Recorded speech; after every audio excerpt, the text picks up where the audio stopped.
Salut Luna. Salut! Bon, merci de ta présence sur ce petit podcast. Euh, Merci. avant même d'attaquer la thématique, je voulais savoir un petit peu comment tu te sens en ce moment. Bah écoute, ça va assez bien pour l'instant. Les fêtes sont passées, donc tout peut bien se passer. C'est OK. Est-ce que tu peux brièvement te présenter pour ceux qui ne te connaissent pas? Du coup, bah moi, je m'appelle Luna, j'ai 22 ans et ça va faire un petit moment que je pratique la musculation. Et bah, maintenant, je suis avec Jérém depuis maintenant 4-5 mois bientôt déjà. Facile? Ouais. Et pour plusieurs objectifs précis et qu'on travaille dessus depuis un petit moment du coup. Merci de tout ça. Au-delà de ça, Luna m'a contacté également parce qu'elle avait un super parcours sur lequel elle s'en est sortie. Et preuve de résilience, c'est qu'aujourd'hui, on va réussir à en parler sans refondre là-dedans, entre guillemets. Est-ce que tu peux dire un petit peu ce qui s'est passé dans ta vie?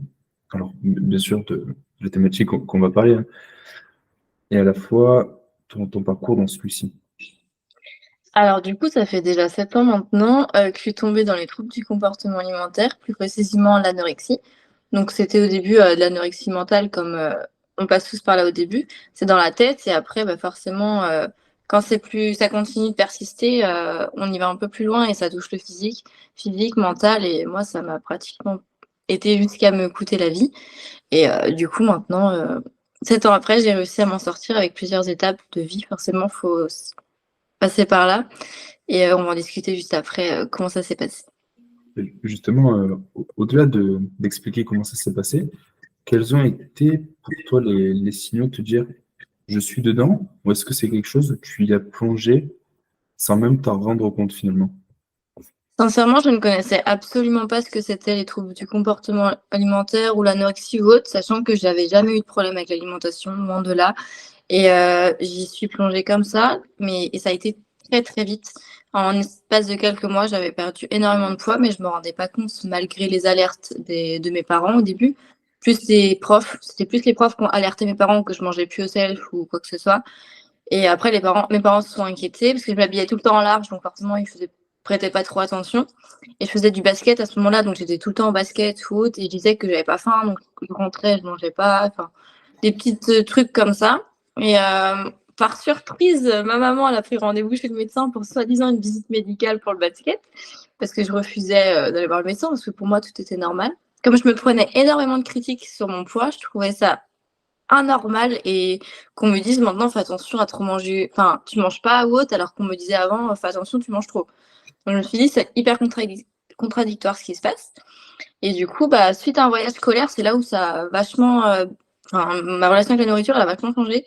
Je pouvais rien manger sans avoir de crise d'angoisse et tout donc même moi je ne comprenais pas trop pourquoi je faisais des crises d'angoisse mais au fond de moi je me disais c'est parce que je veux à tout prix perdre ce poids pour arrêter un peu bah, toutes les critiques, sachant qu'au début, j'avais pas, enfin, je me trouvais normale, enfin, je n'avais pas de relation malsaine avec mon corps. Mais plus qu'on me faisait des critiques, plus je voyais mes défauts et plus je me trouvais du coup grosse entre guillemets. Donc plus je me posais des questions. Donc j'arrêtais vachement toute la nourriture, mais ça a été très très très vite. C'était des diminutions énormes jusqu'à mon retour du coup de mon voyage scolaire. J'ai eu rendez-vous chez le médecin du coup parce que ma maman m'avait pris rendez-vous. Et c'est quand j'ai enlevé, tous mes vêtements et tout, et pour me peser, ma maman, elle se l'a fondue en larmes et tout, et j'ai vu les yeux du médecin hyper gros, en mode attention, c'est pas normal. Et le médecin, elle a couru dans le bureau d'un autre médecin, puis ils m'ont directement dit, mais là, par contre, c'est pas normal ce qui se passe, t'as perdu énormément très rapidement, tu te rends pas compte. J'ai dit, pas du tout. Enfin, pour moi, même le chiffre ne m'alertait pas. Donc ils m'ont demandé, comment je me sentais et quand ils m'ont annoncé le mot l'anorexie et tout, j'ai dit: «Mais n'importe quoi, vous êtes fous, enfin».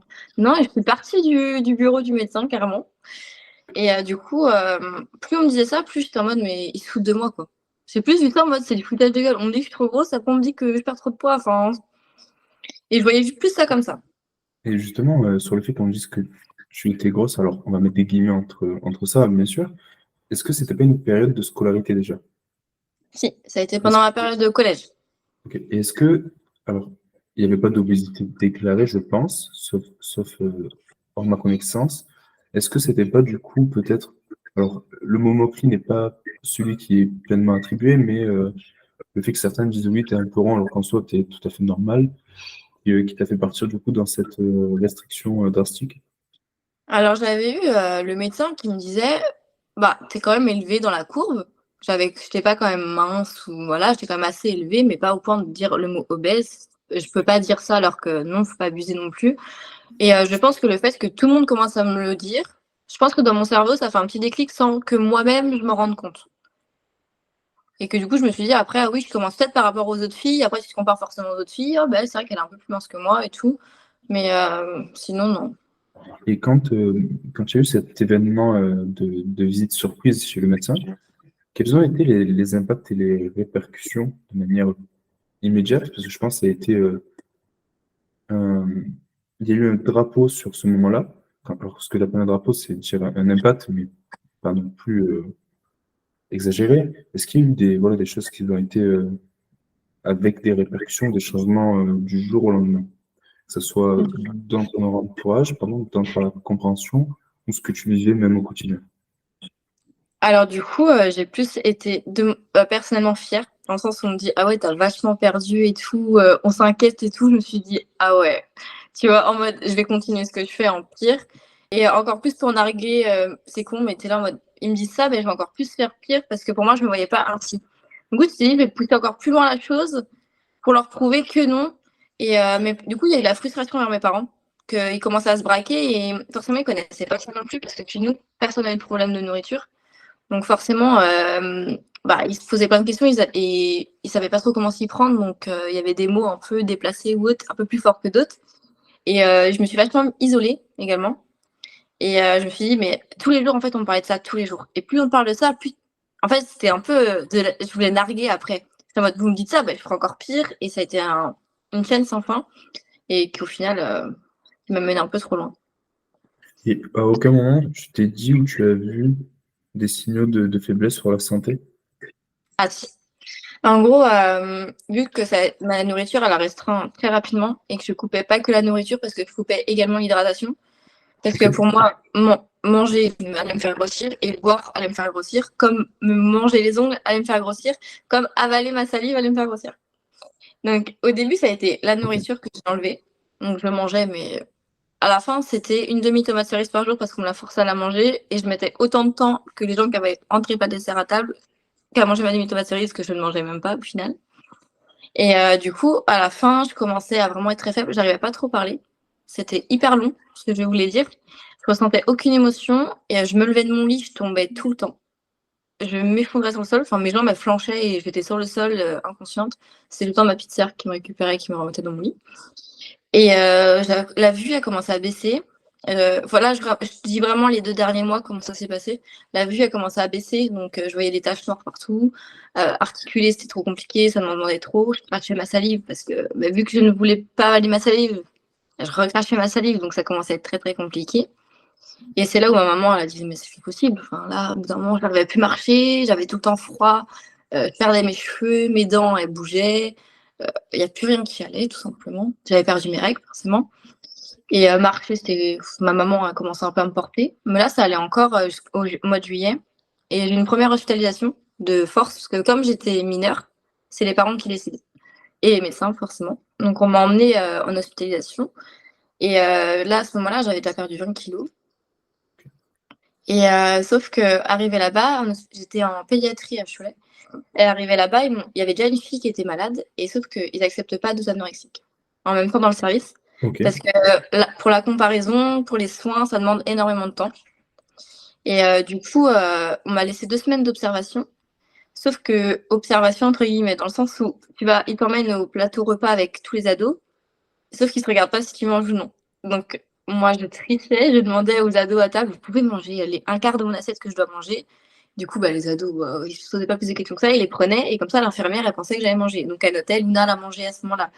Ou pareil, je mettais dans ma poche et arrivée dans les toilettes de ma chambre, je mettais tout et du coup, à la fin du bilan, j'étais pesée et si j'avais perdu du poids, je restais, 1 semaine de plus et si j'avais pas perdu, je pouvais rentrer chez moi.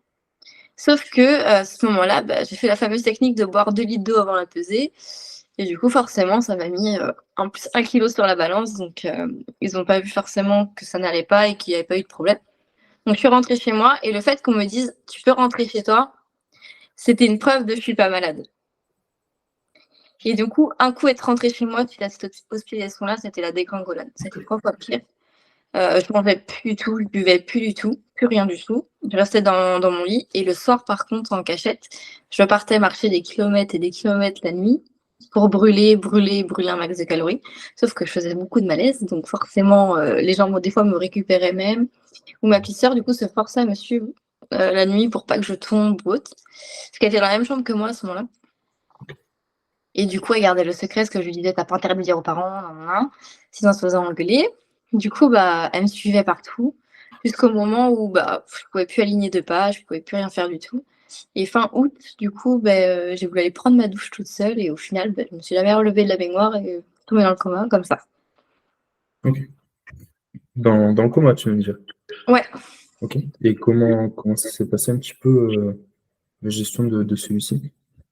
Du coup, en fait, là, c'était vraiment le gros signaux. Déjà, je ne dormais plus la nuit parce que mon corps savait que si je m'endormais, je ne me réveillais plus.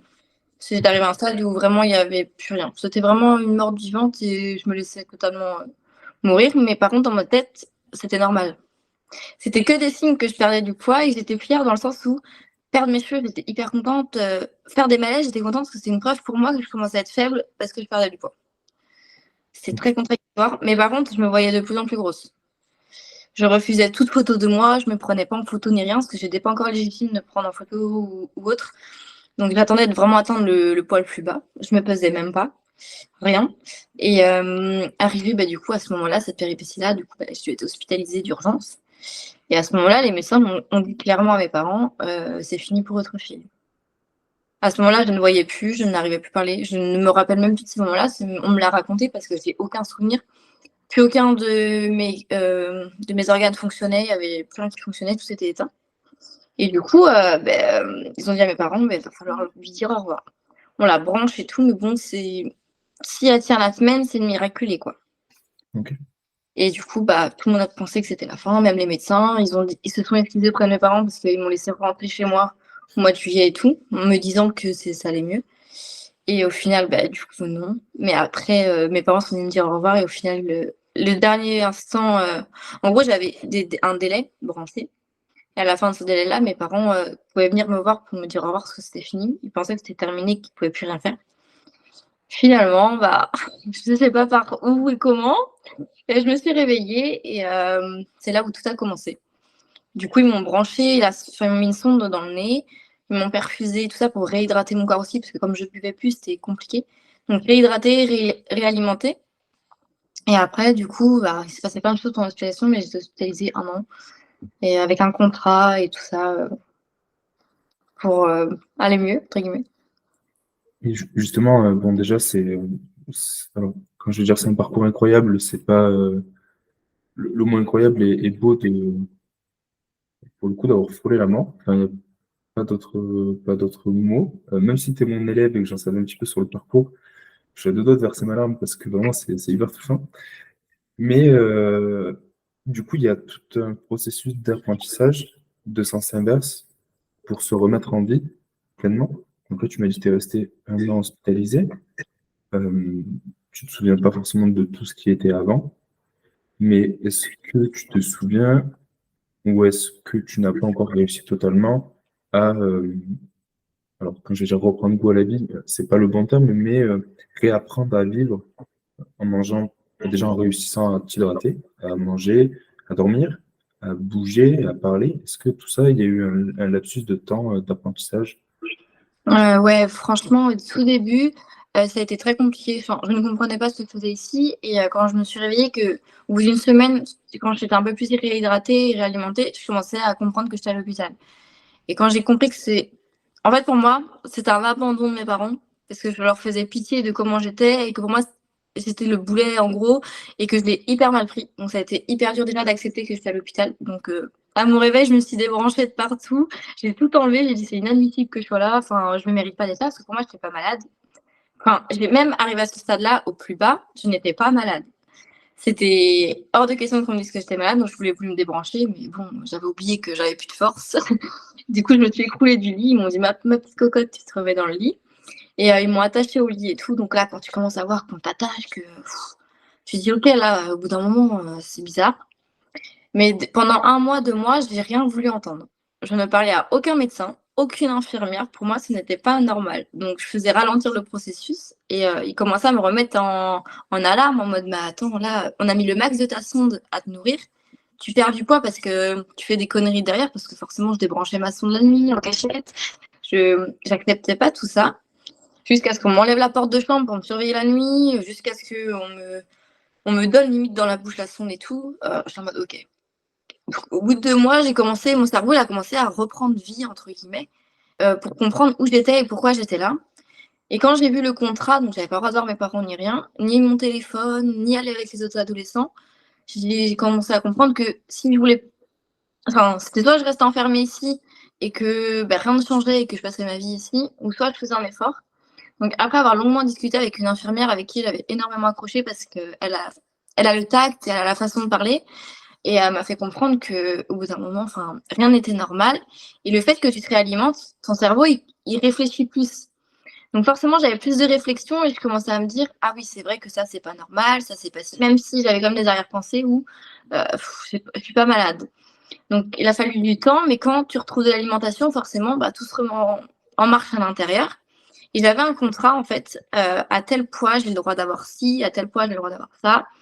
Donc, tel poids, je vais revoir mes parents, et cetera. Même si au début, je voulais pas voir mes parents parce que j'avais pris ça pour un abandon. Et du coup, au début, on m'a dit: «Il faut que tu atteignes ce poids-là pour avoir le droit de voir tes parents». Moi, je me dis: «Tu veux me mettre la carotte au bout du nez, c'est hors de question». Alors, j'ai fait la têtue, j'étais insupportable. J'ai fait la têtue, j'ai dit: «Je m'en fous, je veux pas voir mes parents parce que pour moi, c'est un abandon. S'ils m'ont mis ici, c'est qu'ils veulent pas me voir. Donc, je m'en fous». Et du coup, j'ai refait retarder le truc. Et où ça m'a fait un déclic, c'est que ça faisait 3 mois que j'étais là-bas et j'avais toujours rien mis dans ma bouche. Là, les médecins, ils ont dit: «C'est plus possible». On n'a jamais vu ça, on n'a jamais vu quelqu'un qui n'arrive pas à mettre quelque chose dans sa bouche, même me mettre des aliments devant moi, je fondais en larmes. C'était catastrophique. Et du coup, ils m'ont dit un truc, dans le sens où c'est si je ne faisais pas d'effort, ils m'envoyaient à Nantes, sauf qu'à Nantes, c'est tu accroché au lit et on te met la nourriture dans la bouche. OK. Et là, ça m'a traumatisée. J'ai dit: «C'est hors de question. C'est que je vive ça, c'est encore pire», et c'est peut-être des contrats encore plus stricts. Enfin, c'était un peu, ils te brusquent et ils te mettent vraiment, devant les épreuves, et pour moi, c'était impossible. Donc j'étais avec une infirmière, on avait fait des feuilles et par semaine, c'était un objectif par semaine. Premier objectif, c'était aller à la salle repas avec les autres adolescents, sans pleurer, sans fondre en larmes, sans machin, réussir à passer tout le repas avec eux, rien que les regarder manger, c'est tout. Pendant une semaine. La deuxième semaine, c'est ouvrir la cloche. Troisième semaine, couper les aliments, les sentir. Enfin, du coup, ça a duré quand même 2 mois, jusqu'à ce qu'on mette, le premier truc que j'ai eu dans la bouche, c'est une coquillette. Jusqu'à ce qu'on remette une coquillette dans ma bouche. Ça a été comme ça. Et après, petit à petit, en fait, du coup, j'étais alimentée avec la sonde. J'étais à plus de 3000 cales avec la sonde. Du coup, la nuit, j'étais nourrie. Du coup, mon cerveau, il commençait encore à retravailler, mon corps, il se réalimentait, donc tu réfléchis plus. Et le fait de revoir mes parents, du coup, parce que j'avais atteint le poids de voir mes parents, tu leur en veux plus parce que tu commences à comprendre pourquoi ils ont fait ça. Et du coup, au fil du temps, tu les revois, ils te parlent un peu de la vie extérieure, tu as le droit à ton téléphone, donc tu as contact avec les gens extérieurs et tout. Et là, je réalise que, bon, ok, tu es malade, que tu te renseignes un peu sur le sujet, les médecins, tu arrives à leur parler de plus en plus. Et du coup, on a réappris à manger avec des petits pots au début pour remettre dans la bouche. On a réappris à parler, parce que parler, c'était compliqué. Je mettais 3000 ans à faire une phrase. Et après, j'ai appris à marcher aussi. Parce que la première fois où j'ai vu mes parents, j'ai voulu leur courir dans les bras. Et là, mes jambes, impossible, elles ont planché. J'ai été choquée. J'étais en mode: «Ah ouais, OK». Et c'est là où j'ai réalisé que c'était pas normal. Enfin, j'avais 16 ans, je faisais le poids d'une gamine de 8 ans. Je pouvais pas courir, je pouvais même pas rigoler. Rigoler, je n'avais pas rigolé depuis des mois et des mois. C'était impossible. Enfin, c'est plein de trucs, tu te dis, enfin, OK, c'est pas la vie, on devait me laver, je me suis dit: «Mais attends, oui, là, il y a un problème». Et du coup, après, j'ai réappris à manger. Donc après, c'était la moitié d'un plateau, enfin un quart d'un plateau, petit à petit. Et j'ai réappris goût à manger, au fait, au final. Et quand je vois que ton corps, finalement, il prend pas du poids comme ça parce que tu manges une bouchée ou un plateau, au final, c'était la vie de manger. Et c'est comme ça qu'on m'a fait comprendre que petit à petit, tu reprenais goût. Et c'est là où j'ai repris goût à manger, c'était là-bas, en fait. Je voyais les autres ados et je me faisais des copines, entre guillemets. Donc, quand tu as le droit d'aller jouer avec elles un petit peu et que tu parles de la vie extérieure et qu'elles, elles ont une vision différente et que tu vois qu'elles, elles mangent normalement et qu'elles pleurent pas devant un place au repas et qu'elles prennent pas 3 kilos en un repas. C'était plus ça, me faire comprendre que manger ne veut pas dire grossir. Et est-ce que Et du justement coup, le fait de faire ces petites victoires par petites victoires, comme tu me disais, semaine 1, on va voir les autres manger, semaine 2, etc. Est-ce que à ce moment-là, ça t'a gêné de te sentir différente, ou au moins est-ce que tu ne t'es pas sentie du tout différente pour le coup aussi? franchement, non. Qui était dur, c'était que les autres ados, ils te posent 10 000 questions. Parce qu'en fait, là-bas, tu es la seule dans ce cas-là. Les autres, ils viennent pour des choses totalement différentes. Genre, pourquoi tu as un truc dans le nez? Genre, pourquoi tu es branché? Pourquoi tu pleures devant des pâtes? Pourquoi tu pleures alors que tu manges pas? Pourquoi tu manges pas? C'est plus des questions comme ça où tu es en mode, tais-toi. Genre, pose pas de questions. Ça me mettait plus mal à l'aise ça parce que même moi, entre guillemets, je savais même pas pourquoi je pleurais dans une assiette. Enfin, c'est hyper dur d'expliquer aux autres alors que toi-même, tu n'arrives pas à comprendre ce que c'est cette maladie-là parce que toi-même, tu n'acceptes pas d'être malade de une. Donc, de deux, tu n'acceptes même pas pourquoi tu es là. Donc, en plus, si les gens te posent des questions, toi-même, tu es perdu. Mais plus vers la fin, je commence à arriver à l'expliquer que j'ai peur de grossir, j'ai machin. Enfin, mais c'est plus leur avis à eux parce qu'on est jeunes et on ne comprend pas de comment ça se fait d'avoir peur de manger. Alors que c'est la vie de manger et que à ce moment-là, la maladie n'était pas très connue en plus. Il y a 7 ans, on n'en parlait pas du tout sur les réseaux. Contrairement à aujourd'hui où c'est un sujet un peu plus libre, entre guillemets. Avant, tu disais ça, mais moi, les gens de ma classe, ils étaient choqués. Ils sont en mode, mais comment ça, t'arrives pas à manger? Ou ils étaient là, mais force-toi, faut faire l'effort. Enfin, tu fais pas d'effort, tu veux juste pas faire d'effort, quoi. Ouais, mais ça, c'est une phrase qui d'ailleurs, dans tous les domaines ou toutes les maladies, ils le disent, mais ils n'ont pas conscience derrière, parce qu'il faut le vivre. Et attention, on ne le souhaite pas à tout le monde, bien sûr, mais je pense qu'il faut le vivre pour le comprendre au mieux, même s'il C'est y a ça. des médecins spécialisés, hein, bien sûr. Mais est-ce que maintenant, sur le fait que tu étais senti abandonné par tes parents, est-ce que à l'heure d'aujourd'hui, déjà tu les as pardonnés et tu te dis, ok, ils avaient peut-être raison et finalement ils m'ont sauvé la vie et pas abandonné? Alors, ça va dépendre. Quand je suis mal, genre, ça arrive comme tout le monde, t'as des petits bad moods et tout, je leur en veux. Enfin, je me dis, s'ils m'auraient laissé, excusez-moi du terme, hein, mais s'ils m'auraient laissé crever, j'en serais pas là à être mal et parce que des fois, forcément, la maladie elle revient un peu plus forte que d'habitude parce que c'est une maladie pas qu'on guérit à 100%, on apprend juste à vivre avec. Et des fois, t'as des petits coups de mou et du coup, je me dis, putain, mais si vous m'aurez laissé crever dans cette putain de baignoire, j'en serais pas là, encore galérer 7 ans après. Mais après, tu prends sur toi et tu te calmes et tu te dis, mais non, c'est les aléas de la vie qui font que, et que non, au final, c'était du bon sens et que j'ai encore plein de belles choses à vivre et que non, c'était pour me sauver la vie, que la vie ne doit pas se terminer à 15 ans et que, au contraire, je venais tout juste de la commencer et que c'était du bon sens et c'était que de l'amour des parents, quoi. Mais ça dépend des jours. Des fois, tu arrives à leur pardonner et des fois, tu leur en veux un peu. Je pense que la vie mérite d'être vécue quand même. Donc non, en plus, c'était il y a bientôt 10 ans maintenant. Enfin, il y a 2 ans près, on est d'accord. Euh, Par rapport à tout ça, tu as dit justement, on ne guérit pas totalement, on apprend à vivre avec. Et ça, toujours, je vais le comparer un petit peu aux personnes qui font des crises d'angoisse, que ce soit l'anorexie, les TCA ou qu'importe ce que tu viens à avoir. Tu vois, si tu as déjà fait une crise d'angoisse, tu peux te recréer psychologiquement la peur de refaire une crise d'angoisse. Et donc, physiologiquement, il va se passer que tu vas faire une crise d'angoisse. Est-ce que par rapport à toi, ce que tu as vécu, c'est quelque chose d'assez similaire, cette comparaison? Et si oui, comment tu arrives à le gérer un petit peu aujourd'hui? Alors, sachant que c'est relié, entre guillemets, parce que moi, je faisais énormément de crises d'angoisse face à la nourriture, du coup. Je partais en pleurs jusqu'à ne plus, à ventiler, et jusqu'à limite en tomber dans les pommes, parce que je faisais une crise d'angoisse devant une assiette, par exemple.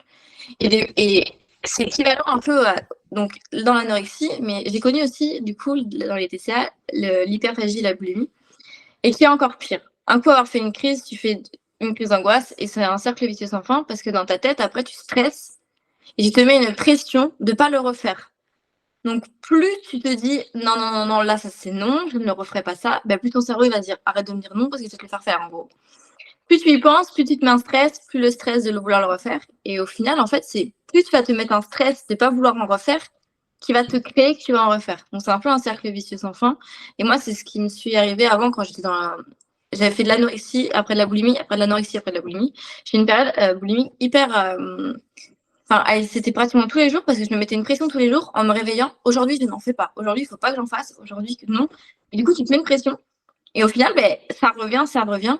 Et c'est plus, je pense, plus tu y penses, plus au final ton cerveau va faire l'effet inverse et plus tu te crées un stress et plus ça revient. Alors que si tu fais ta vie naturellement et que tu acceptes ce qui s'est passé et que tu te dénigres pas et que tu t'es pas là en mode oh je suis une pauvre merde d'avoir fait ça et que tu dis non, ça fait partie du processus de guérison entre guillemets et d'apprentissage, ça irait mieux pour la suite. Mais si tu te dis je suis une grosse merde, j'en referai jamais et que le lendemain tu culpabilises ou que le jour même, exemple dans les TCA, tu dis je ne mange pas parce que j'ai plus mangé la veille, c'est des cercles vicieux sans fin au final.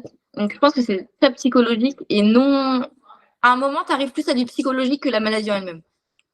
Je pense que, enfin, je suis tout à fait d'accord avec ça. Pour le coup, moi, de l'hyperphagie, j'en ai fait. Pas vomitive, mais j'en ai vachement fait. Et au plus tu y penses, au plus tu mets de pression, et effectivement, au plus, même sur les phénomènes de compensation, comme tu dis, de jeûner ou autre, et pire c'est en fait. Mais à l'heure d'aujourd'hui, est-ce que tu arrives à remanger déjà de tout sans être stressé ou angoissé pardon, devant un plat? Alors non, même 7 ans après, j'ai enlevé des trucs de.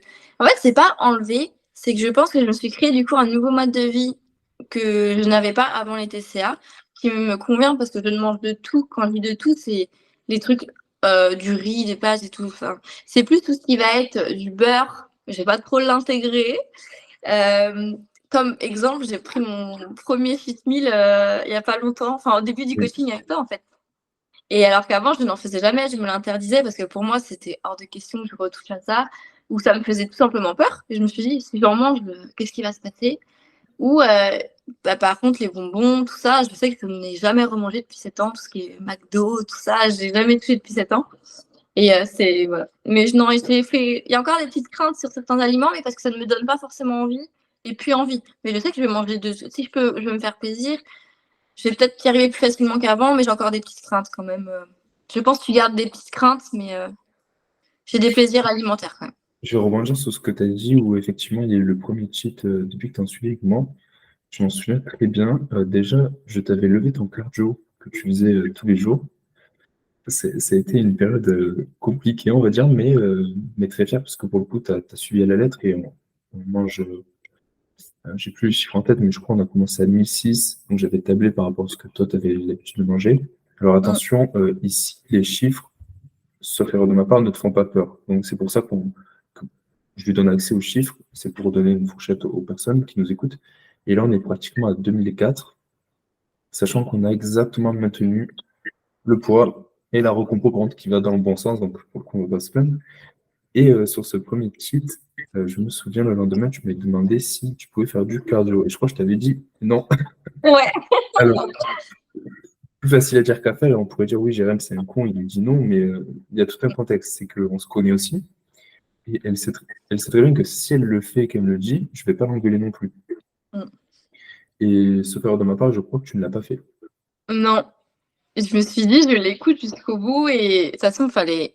On a cet objectif-là et plus un autre. En fait, dans ma tête, c'était les deux compensaient et je me suis dit, si je commence à fausser cet objectif-là, l'autre aussi va fausser. Donc, c'est un peu des expériences où quand on a deux, c'est bien parce que tu peux te rattacher à l'autre pour guérir le premier. Enfin, en fait, je vais essayer de faire la balance, même si parfois, je l'avoue et je te l'ai déjà envoyé. Je dirais, j'ai fait 20 minutes en plus de cardio parce que vas-y, je me sentais pas très bien. Mais c'est quand même beaucoup moins régulier qu'avant. Avant, c'était vraiment, j'y allais jusqu'à 2 heures par jour en plus de cardio et tout ça. Mais oui, j'avoue que des fois, dans ta tête, t'es là en mode, si j'irais pas marcher un peu plus, si j'irais pas, mais on sait que c'est pour le bien au final. Mais pour le coup, non, enfin, avec moi, du moins, ça se passe bien et je suis très content. Et d'ailleurs, le second objectif est la compétition. Donc, la compétition uniquement si on va bien à 100% et qu'on a redonné de la calorie au corps, donc pour pouvoir être sûr après d'être en déficit. Justement, l'objectif que tu m'as fait part, que j'ai grandement accepté parce que c'est une fierté pour moi, donc j'espère pour toi aussi de t'amener sur scène. Mais c'est un processus où, du coup, il y a une perte de gras, une perte de poids. Et alors, dans un contexte un petit peu plus simple, l'anorexie, bien sûr, finalement, le chemin est similaire. Bon, le chemin, on se comprend, bien sûr, on met des très grosses baguettes. Est-ce que ça te fait peur ou pas le fait de repartir dans un processus de perte de poids? Sincèrement, pas du tout. Dans le sens où j'ai pas le même mental qu'il y a 7 ans quand je suis tombée dans l'anorexie. Et là, on a un objectif, c'est totalement différent dans le sens où tu es dans le déni pendant l'anorexie et que là, je suis pas du tout dans le déni. Sachant que tout est sous contrôle, entre guillemets, et que j'ai une personne avec moi qui m'aide, donc toi, qui m'aide à avancer, qui a une communication et une confiance vraiment extrême. Et je sais que je ne retomberai jamais là-dedans dans le sens où j'ai compris après, avec les années suivantes, les galères que j'ai eues, que ça soit mental, physique et tout ça, et que plus jamais. Et que pour moi, cette compétition, c'est un aboutissement à ces 7 ans. En fait, c'est pour me prouver à moi-même que je suis capable et que, au final, c'est un aboutissement dans le sens où ça revient un peu, oui, au même sujet. Mais là, c'est vraiment montrer que je peux atteindre mon physique au prime avec bienveillance et enfin, pas dans le mettant en dénutrition complète et jusqu'à ce que me rende malade. Au contraire, pour moi, c'est un aboutissement de mes 7 ans face à l'anorexie. Et je sais que c'est pour prendre confiance également en moi, à me dire, si je monte sur scène, c'est que j'ai confiance en moi, forcément. Je vais m'exposer face à beaucoup de personnes, pas très habillées. Donc, alors que avant, dans l'anorexie, il fallait que je me cache le plus possible, que personne ne me voie. Et que là, c'est être fier de son corps, entre guillemets, fier du travail qu'on a donné. C'est un travail contre moi-même, entre guillemets. Et pour moi, c'est un aboutissement pour briller sur scène et me montrer que je peux être fière de moi, fière de mener un physique que j'ai tant charbonné. Et que, ok, il y a eu le travail de la prépa, mais il y a aussi le travail de 7 ans avant, que je me suis battue pour revenir en santé. Et que là, je serai sur scène en santé avec un physique qu'on aura sûrement poussé jusqu'au bout et qui sera incroyable, sans doute pas. Et non, j'ai pas peur. Tu vois, c'est super drôle parce que je vais comparer 3 points. Donc, du coup, la compétition en bodybuilding, un autre sport comme par exemple gravir le Mont Blanc, tu vas comprendre pourquoi n'aie pas peur dans 2 secondes, et l'anorexie. Il est que dans l'anorexie, peut-être qu'il y avait aussi une recherche de sensations ou d'émotions très fortes pour se sentir en vie, parce que ça reste quand même des sensations extrêmes, si on peut dire ça. Mais est-ce que ces sensations, le fait de vouloir se sentir en vie par le biais du coup, de mauvaises sensations, n'est pas plutôt similaire à une activité qui pourrait être comme gravir le Mont Blanc, par exemple? Le fait d'être à 4000 mètres d'altitude, ça pourrait être un truc de ouf, tu vois. Enfin, te dire, OK, là, je suis sur le toit de l'Europe, pratiquement, alors que là, on est complètement à l'opposé de je me cache à j'affiche mon physique, entre guillemets, avec pas beaucoup de tissu, parce que c'est la compétition, dans un même process. C'est-à-dire que tu pars vraiment à l'opposé, mais c'est incroyable de dire sur cet objectif-là, tu vois. Ouais, non, mais je comprends totalement ce que tu veux dire.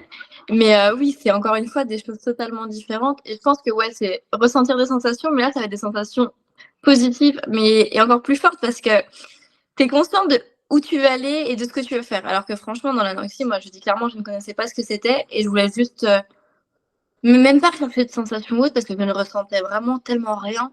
Juste me voir, en fait, juste me voir dans le mal, mais dans un mal négatif, du coup. Voir que je fais des malaises, voir que je perds mes dents, voir que je perds mes cheveux, c'était un exploit et j'étais joyeuse. Là, ça va être tout l'inverse. Ça va être de voir qu'en bonne santé, je peux atteindre une condition et des sensations très fortes également. Je sais que je vais être en PLS à la fin et que je vais vouloir toujours plus, mais dans le bon sens. Et je sais que ça sera pour me rendre fière, moi, d'avoir accompli quelque chose. Et également, mon père et tout, je le fais également pour mon père parce que c'est lui qui m'y a mis dedans et pour briller à la hauteur de ce qu'il a commencé à construire. Mais il n'y a pas que ça. Me rendre fière aussi, me rendre fière aussi et de voir que finalement, tu peux y arriver. Et que, en fait, c'est me prouver à moi-même que je suis capable. Parce que forcément, j'ai eu beaucoup de doutes quand ça fait 7 ans que tu galères à retrouver quelque chose de stable envers soi-même. Et que là, je me dis, là, on vise haut, très haut. Mais un coup que tu sais qu'on va y arriver et que on pourra être fier, quoi.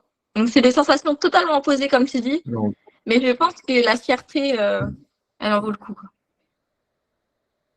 là, c'est vraiment pour closer le chapitre de ces 7 ans, quoi. Et redémarrer de En vrai, nouveau. ouais, c'est ça. C'est pour me dire, bah voilà, t'y es arrivé, quoi. Tu doutais de toi pendant 7 ans, mais regarde, t'as pu faire ça, tu peux que être fier. En fait, c'est me rendre fier et prendre confiance, quoi.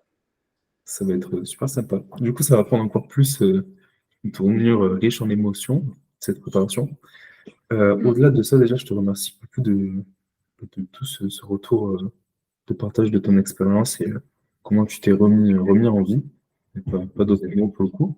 Si demain, il y a des personnes qui sont touchées par l'anorexie, ou même la boulimie, et qui, comme toi, le renient un petit peu, est-ce que tu aurais deux, trois conseils peut-être à leur partager ou des sensibilisations? Alors, je sais que je suis hyper mal placée au début dans le sens où, bah, j'ai dénigré tout ce que les gens me disaient. Pour moi, ils me mentaient, c'était du grand n'importe quoi. Déjà, je pense, c'est essayer quand même d'écouter et surtout de communiquer. Parce que moi, je n'ai pas du tout communiqué sur ce que je ressentais à ce moment-là, de comment j'étais.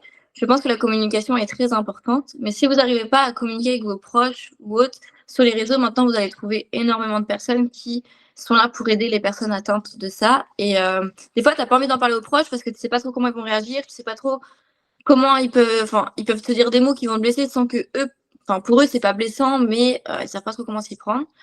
Dirigez-vous vers des personnes qui sont déjà là, qui ont déjà vécu ça. Pour moi, c'est important de se diriger vers des personnes qui l'ont vécu.